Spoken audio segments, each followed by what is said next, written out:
विधानसभा के अध्यक्ष के रूप में आज इस पद पर आसीन हुए हैं।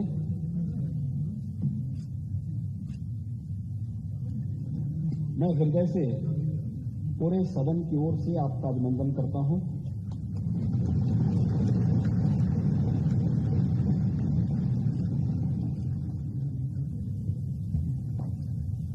हमारे शास्त्र हमें एक बात के लिए प्रेरणा देते हैं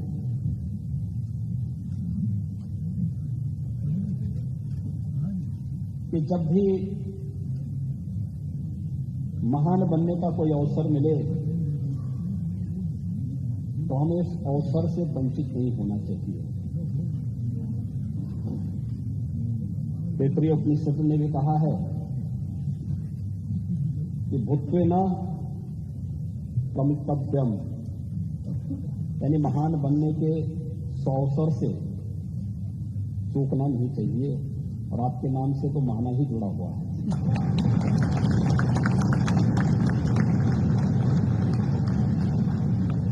स्वाभाविक रूप से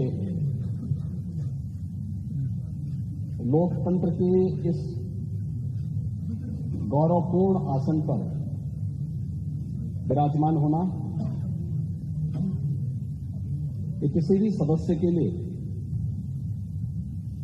न केवल अभिनंदनीय है बल्कि गौरवपूर्ण भी।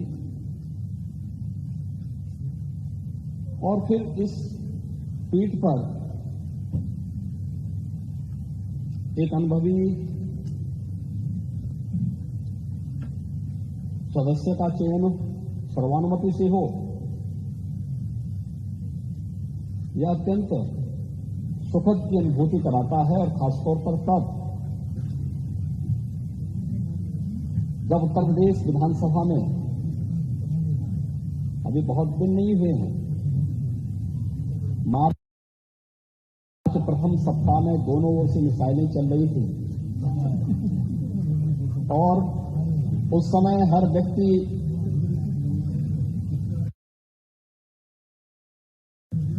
एक दूसरे के हमलों से झुलसने से बचने के लिए अपने अपने स्तर पर प्रयास कर रहा था। लेकिन ये भारत में ही संभव हो सकता है और भारत में भी उत्तर प्रदेश में ही कि राजनीतिक मतभेद भले ही कितने क्यों न हों, लेकिन लोकतंत्र को पुष्ट करने के लिए सर्वानुमति का रास्ता अपनाने और लोकतंत्र की गरिमा को और उसकी मर्यादा को बनाए रखने के लिए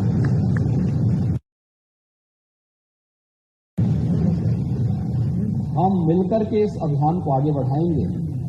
और आज आपका सर्वानुमति से यहां पर चयन हुआ है, ये सचमुच भारत की उन मजबूत लोकतांत्रिक परंपराओं को और भी मजबूत करता है और भी पुष्ट करता है। मैं इसके लिए सत्ता पक्ष और विपक्ष से जुड़े हुए अपने सभी माननीय जो नेतागण हैं, नेता प्रतिपक्ष और सभी दलों के अपने नेताओं के साथ साथ नवनिर्वाचित सभी माननीय सदस्यों को भी मैं हृदय से उनके चुनाव के लिए और आपके चुनाव के लिए भी मैं उन सबका हृदय से अभिनंदन भी करता हूं और धन्यवाद भी देता हूं।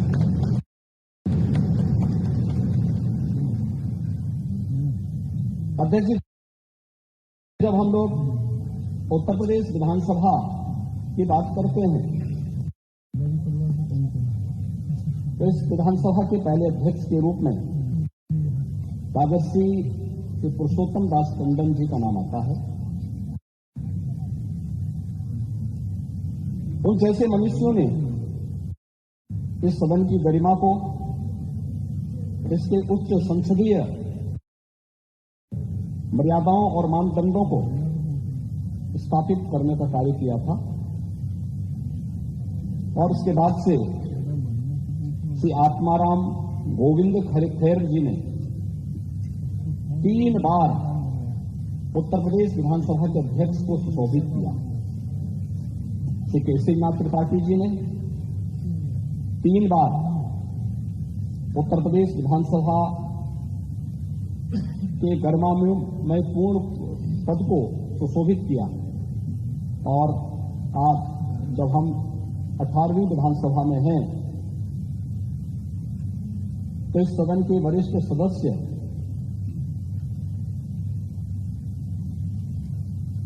श्री माता प्रसाद पांडे जी ने भी 2 बार विधानसभा अध्यक्ष के पद को सुशोभित किया है। आज भी इस सदन के माननीय सदस्य चुने गए हैं।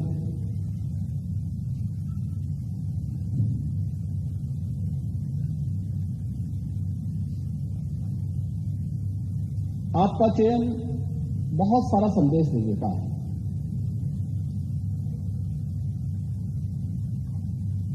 ये संदेश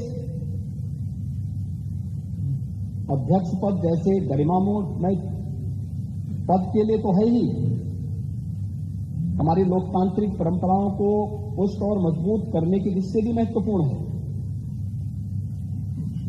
और उससे भी महत्वपूर्ण कि लोकतंत्र के जो 2 पहिए हैं, एक सत्ता पक्ष है, एक विपक्ष है, दोनों मिलकर के उत्तर प्रदेश की 25 करोड़ जनता के सर्वांगीण विकास के कार्यों को भी एक नई ऊंचाई तक पहुंचा करके नए भारत का नया उत्तर प्रदेश बनाने में अपना योगदान दे सकते हैं। और यह संदेश उत्तर प्रदेश की कोटि कोटि जनमानस के बीच में एक बहुत सकारात्मक संदेश देता है। हमने अभी मार्च प्रथम सप्ताह तक चुनाव के दौरान देखा, एक दूसरे पर आरोप प्रत्यारोप, आक्षेप और बयानबाजियों का जो दौर चलता रहा, हर दल अपने अनुसार करता था। लेकिन एक चीज है जो हम देश के अंदर भी देखते हैं, उत्तर प्रदेश के अंदर भी देखते हैं, जनता कभी नकारात्मकता को स्वीकार नहीं करती, कभी नहीं। नकारात्मकता के लिए उसके हृदय में कोई स्थान है ही नहीं। जो सकारात्मक होगा, जो प्रगतिशील होगा, जो लोक कल्याण का कारक होगा, जनता उसी को अंगीकार करती है। जो नकारात्मक होगा, हमारे समाज में, हमारे देश ने कभी भी नकारात्मकता को कभी भी कोई महत्व नहीं दिया। नकारात्मकता जीवन में कभी प्रगति नहीं कर सकती है। सकारात्मकता से ही हम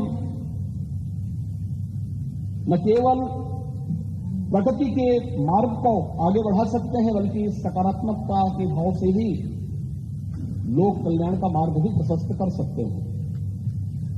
और आज जब देश की अपेक्षाएं उत्तर प्रदेश जैसे राज्य से हो, हर एक क्षेत्र में हो, दुनिया जब अपने द्वंद्व में उलझी हुई हो,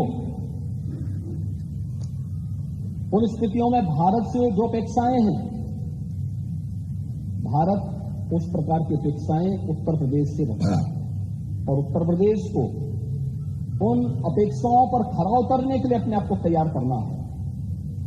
और लोकतांत्रिक व्यवस्था में जब सत्ता पक्ष और विपक्ष मिलकर के एक साथ मिलकर के इस अभियान का सहभागी बनता है, तो 1 और 1 2 नहीं होता, बल्कि वह मिलकर के 11 की ताकत बनकर के मजबूती के साथ लोकतंत्र की इस व्यवस्था को न केवल पुष्ट करता है, बल्कि इसे और भी मजबूती के साथ आगे बढ़ाने का कार्य करता है।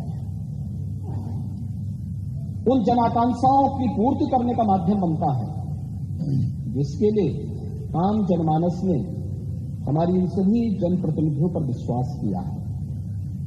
ये सभी चुनाव जीत करके आए, जनता के सामने आम जनमानस ने इन पर विश्वास किया। आम जनमानस का इन पर एक नया विश्वास प्रकट हुआ है, और उस विश्वास पर कहीं भी हमें कोई भी किसी भी प्रकार से उसे अविश्वास में नहीं बदलने देना है। यह हमारा लक्ष्य होना चाहिए, और इस दिशा में प्रयास की शुरुआत कल से मैं देख रहा हूं माननीय सदस्यों ने शपथ ग्रहण किया। शपथ ग्रहण करने के बाद जिस सकारात्मक भाव के साथ शपथ ग्रहण का कार्यक्रम प्रारंभ हुआ, मैंने देखा है कि कल तक यहां पर 345 मान्य सदस्यों ने एक दिन में ही शपथ ग्रहण कर लिया था। 60 मान्य सदस्य बच गए थे, उनका शपथ ग्रहण अधिकतर ने आज यहां पर अपना शपथ ग्रहण भी संपन्न किया है। और किस सकारात्मक भाव के साथ सब लोग मिलकर के इस कार्यक्रम को आगे बढ़ा रहे हैं।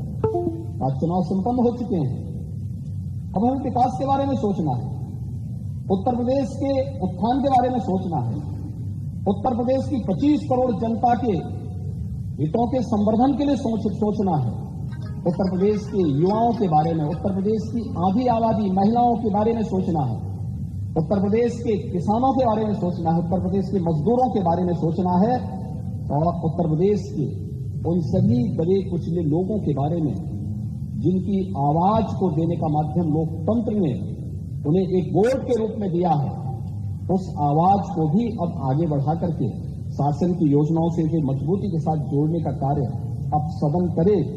इस विश्वास के साथ उसका एक प्रतिरूप आज विधानसभा अध्यक्ष के रूप में सर्वसम्मति से आपके चयन की इस प्रक्रिया का होना इस बात को मजबूती से और मजबूत करता है कि हम सब मिलकर के इस सदन की उच्च मर्यादाओं को, उच्च परंपराओं को आगे बढ़ाने का कार्य करेंगे। और आज आपका चयन उसका एक उदाहरण भी है।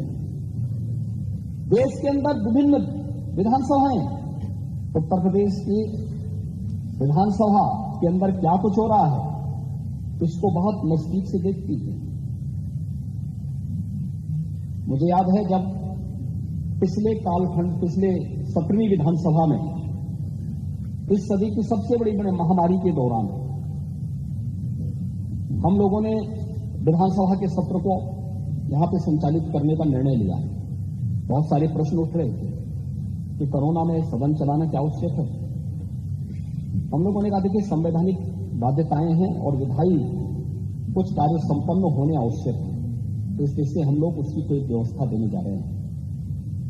हम लोगों का सत्र बहुत संक्षिप्त सत्र था, लेकिन सत्र कैसे हमने संचालित किया है, विभिन्न राज्यों से मेरे पास फोन आते थे कि कैसे आपने सदन का संचालन किया, कैसे इस कार्यक्रम को आगे बढ़ाया।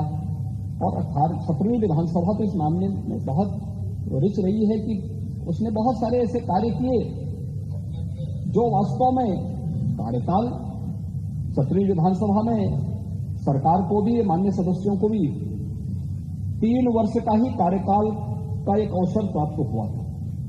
2 वर्ष कोरोना जैसी महामारी से जूझते हुए व्यतीत हुए, लेकिन उन 3 वर्षों में भी पहली बार सस्टेनेबल डेवलपमेंट गोल्स पर सदन में चर्चा हो सके और लगातार 36 घंटे तक चर्चा चल सके। शिक्षा के क्षेत्र में, स्वास्थ्य के क्षेत्र में, गरीबी उन्मूलन के क्षेत्र में, अन्नदाता किसानों के लिए, पर्यावरण के लिए कैसे हम उस विकास की प्रक्रिया को सतत बढ़ाने के लिए कार्य कर सकेंगे, इस पर चर्चा होती। इस पर इसी सदन में राष्ट्रपिता महात्मा गांधी की 150वीं जन्म जयंती के अवसर पर लगातार 36 घंटे तक हमारे सदन का चलना माननीय सदस्यों के मन में आम जनमानस के प्रति बसी व भावना को प्रदर्शित करने का एक माध्यम बना था। उसने देश के अंदर एक बहुत सकारात्मक संदेश दिया। मेरे पास तमाम संस्थाओं की ओर से इस बारे में संपर्क किया गया, कैसे इस कार्यक्रम को चलाया गया, क्या गोल्स निर्धारित हुए हैं, सरकार ने उस गोल्स को अचीव करने के लिए अपनी आगे की रोड मैप क्या तैयार किया है। इन सब पर एक सकारात्मक पहल आगे बढ़ी थी। यही सदन था जब हम लोगों ने 2019 में इसी सदन में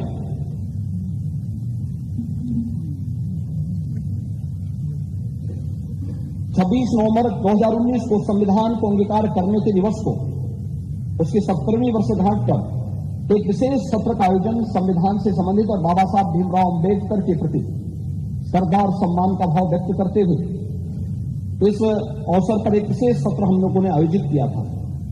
और तीसरा विशेष सत्र भी आयोजित हुआ था जब 31 दिसंबर 2019 को संविधान के 126वें संशोधन विधेयक के समर्थन के लिए हम लोगों ने एक विशेष सत्र यहां पर आयोजित किया था, जो अनुसूचित जाति जनजाति से संबंधित उनके हितों से संबंधित एक विशेष सत्र आयोजित किया गया था। 2020 के प्रारंभ में 7वें राष्ट्रमंडल संसदीय संघ भारत परिक्षेत्र का एक ऐतिहासिक सम्मेलन भी यहां पर आयोजित हुआ था। श्री हृदय नारायण दीक्षित जी के मार्गदर्शन में, उनके नेतृत्व में 17वीं विधानसभा ने जिस गरिमामयी तरीके से सत्र के संचालन को उन्होंने अपनी विद्वता से, अपने सार्वजनिक जीवन के अनुभव से आगे बढ़ाने का कार्य किया था, अत्यंत अभिनंदनीय रहा।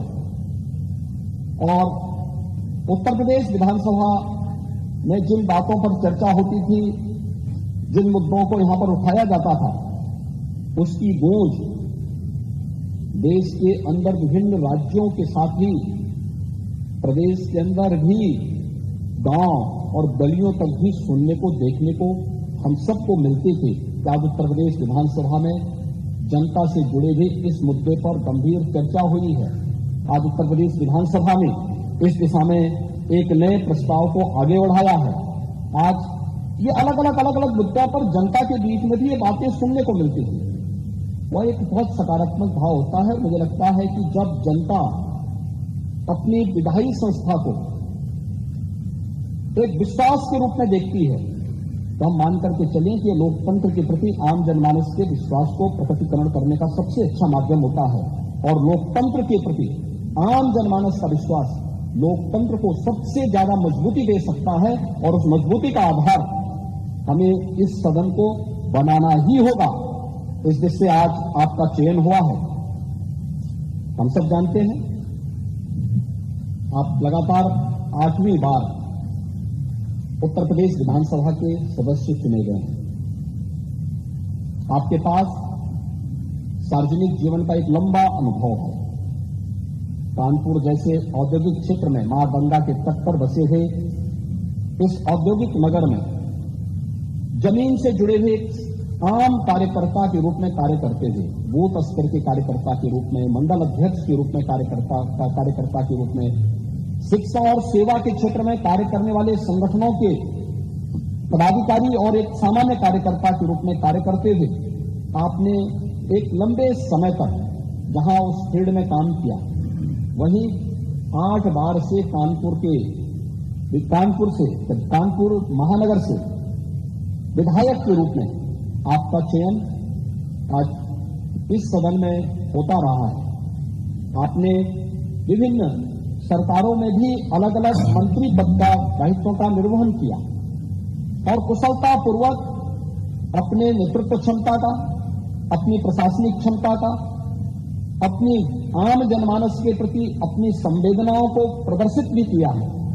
वह आपके द्वारा लिए गए निर्णयों के आधार पर, आपके द्वारा किए गए कार्यों के माध्यम से बार बार एक सदस्य का एक क्षेत्र से चुना जाना, यह और वह भी कब, जब दुर्भाग्य से जातिवाद की, राजनीति की उस आंधी में एक व्यक्ति जिसकी अपनी कोई जाति न हो, जिसकी अपनी जातीय पहचान न हो, जिसने अपने जन्म के साथ ही पैतृक रूप से महाना शब्द जोड़ करके अपने को कहा कि भैया हम तो सेवा करते करते महान हैं, इसलिए हम लोग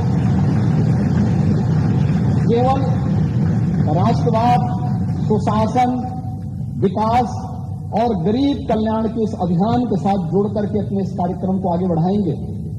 और लगातार जनता का एक विश्वास अर्जित करना, एक चुनाव हो सकता है, 2 चुनाव हो सकते हैं, तीसरा भी चल सकता है, लेकिन बार बार चुना जाना, अच्छे वोटों से चुना जाना, हर बार मत का प्रतिशत बढ़ जाना, एक बहुत सकारात्मक संदेश है। और पिछली सरकार में मुझे उस सरकार को भी नेतृत्व देने का सौभाग्य प्राप्त हुआ था। उस सरकार में औद्योगिक विकास मंत्री के रूप में जो कार्य किया, उत्तर प्रदेश के इतिहास में पहली बार उत्तर प्रदेश के अंदर 3,60,000 करोड़ रुपए से अधिक की निवेश के प्रस्ताव और जमीनी खातन पर उतारने का कार्य करना था। लाखों नौजवानों को नौकरी और रोजगार के साथ जोड़ने, उनके जीवन को उज्जवल भविष्य की ओर अग्रसर करने में जो योगदान दिया गया, कानपुर के विकास के साथ साथ उत्तर प्रदेश के समग्र विकास के लिए जो सकारात्मक भूमिका आपकी थी, डिफेंस कॉरिडोर आदरणीय प्रधानमंत्री जी की मंशा के अनुरूप उत्तर प्रदेश के अंदर स्थापित हो और इसके लिए 6 नोड पर कार्य तेजी से हो।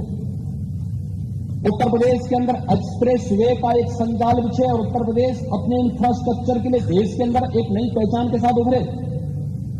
ये भी उत्तर प्रदेश में औद्योगिक विकास मंत्री के रूप में जब आपने इस पद को सुशोभित किया, ये सभी कार्य उत्तर प्रदेश की जनमानस में होते हुए देखे हैं और स्वाभाविक रूप से आपने मेरी टीम के एक महत्वपूर्ण स्तंभ के रूप में कार्य करते हुए इन कार्यक्रमों को आगे बढ़ाने का कार्य किया। आज आप उत्तर प्रदेश विधानसभा के अध्यक्ष के रूप में आपका यहां पर सर्वसम्मति से चयन हुआ है। मैं इसके लिए आपको हृदय से अभिनंदन करता हूं, आपको हृदय से बधाई देता हूं और अपनी शुभकामनाएं भी देता हूं। आपका चयन ऐसे समय में हुआ है जब यह देश आजादी का अमृत महोत्सव मना रहा है। यह आजादी का अमृत काल है। अमृत काल के लिए प्रधानमंत्री जी ने आगामी 25 वर्षों के लिए कुछ लक्ष्य निर्धारित किए हैं देश के अंदर, और देश के लिए जब कोई लक्ष्य निर्धारित हो तो देश की सबसे बड़ी आबादी के राज्य के लिए तो लक्ष्यों को प्राप्त करना और भी महत्वपूर्ण हो जाता है, क्योंकि अगर भारत को समयबद्ध ढंग से उन लक्ष्यों को प्राप्त करना है तो उसमें अग्रणी भूमिका के रूप में उत्तर प्रदेश को आना ही होगा। उत्तर प्रदेश की सबसे बड़ी भूमिका होनी ही चाहिए, क्योंकि सबसे बड़ी आबादी का राज्य है।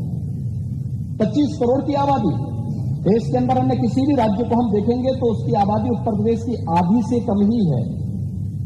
और जब हम लोग देश की बात करते हैं तो इसकी शुरुआत उत्तर प्रदेश से होनी चाहिए। और अमृत काल में आप उत्तर प्रदेश के विधानसभा के अध्यक्ष बने हैं, यह अत्यंत सौभाग्य का क्षण है और इसके लिए मैं आपको हृदय से बधाई देता हूं।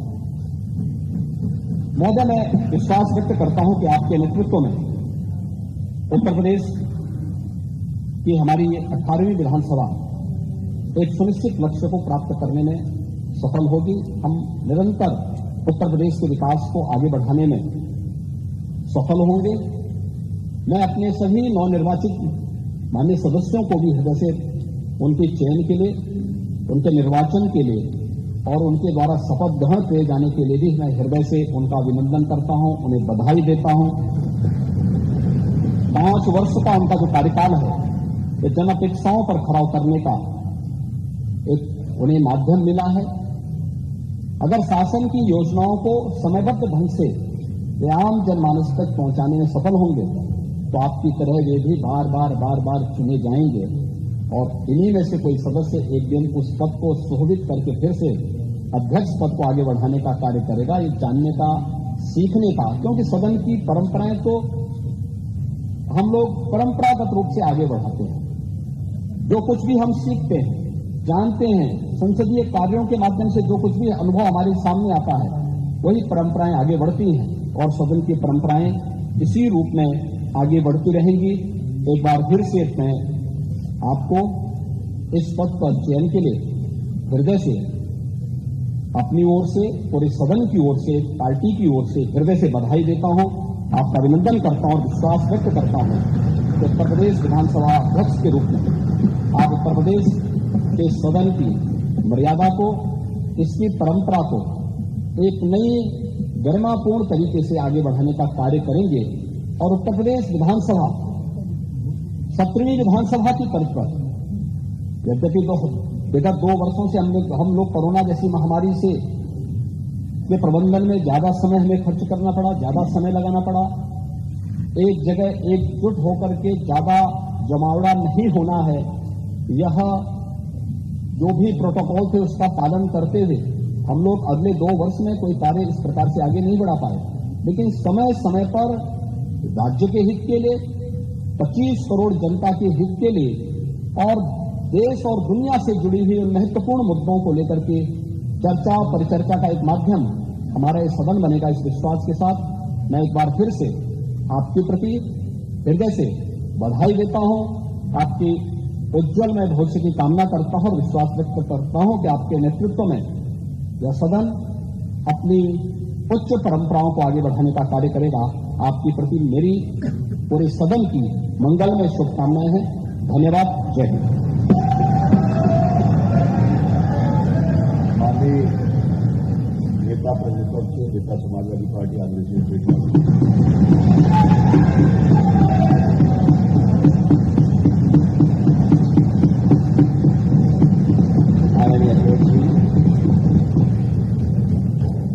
भारत के सबसे बड़े प्रदेश के उस विधानसभा